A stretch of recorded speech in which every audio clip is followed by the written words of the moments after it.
आपको बताने जा रही हूँ घर के सदस्य की कुछ ऐसी हरकतें जिनके द्वारा आप जान सकते हो कि घर में क्या होने वाला है। आइए जानते हैं वो बातें कौन सी हैं। मैं हूँ डॉक्टर उमाश्री, आप सबका बहुत बहुत स्वागत अभिनंदन करती हूँ। यदि आप पहली बार आज चैनल से जुड़े हैं तो प्लीज़ सब्सक्राइब माई चैनल, और इसके अलावा आप ज्योतिषीय परामर्श भी मुझसे ले सकते हैं। यदि घर का ऐसा बच्चा जिसको सुबह सुबह कुछ भूख नहीं लगती है, अचानक से उठकर कोई रोटी इत्यादि मांगने लगे, तो घर में किसी मुसीबत का आगमन हो सकता है। ये इस बात का द्योतक होता है। इसके अलावा ऐसा बच्चा जो हमेशा सुबह उठते ही प्रफुल्लित और उत्साही रहता है, अचानक सुबह सुबह उठते ही रोने लग जाए, तो ये भी अशुभ संकेत होता है और इसके लिए घर में किसी हवन को करवा लेना चाहिए। यदि घर का बच्चा अमावस्या के दिन कुछ मीठा मांगे, तो ये पितृदोष का इंडिकेशन हो सकता है, और उस दिन कुछ खीर वगैरह बनाकर घर के सभी सदस्यों को खिलाने से इसका निवारण हो जाता है।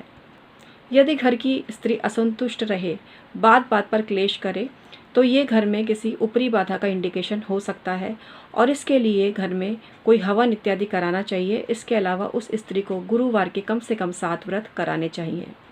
यदि खाना खाते समय घर के सदस्य खाना अधूरा छोड़कर ही उठ जाएं, तो ये भी किसी ऊपरी बाधा का इंडिकेशन है, किसी तांत्रिक प्रयोग का इंडिकेशन है। और इसके लिए भी घर में किसी महात्मा को बुलाकर पूरे घर में उनको एक बार घुमा देना चाहिए। घुमाने से मतलब हर कमरे का एक दीदार उनको करा देना चाहिए, दर्शन उनको करा देना चाहिए, और उसके बाद उनको भोजन कराने से इस समस्या का निवारण होने लगता है। जिस घर का सदस्य अचानक से रूठ कर कहीं चला जाए बिना बताए, ये भी बहुत बड़ी बाधा का इंडिकेशन होता है, और किसी ने तंत्र प्रयोग आप पर किया है, ये इसका इंडिकेशन होता है। पूरे घर में शनिवार के दिन नमक की मोटी डली को बिखेर देना चाहिए और अगले दिन उसको साफ करके जल प्रवाहित कर देना चाहिए।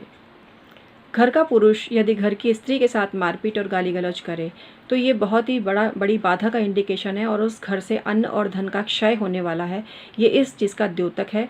इसके अलावा जेल यात्रा या किसी बंधन योग में भी आपको फंसना पड़ सकता है।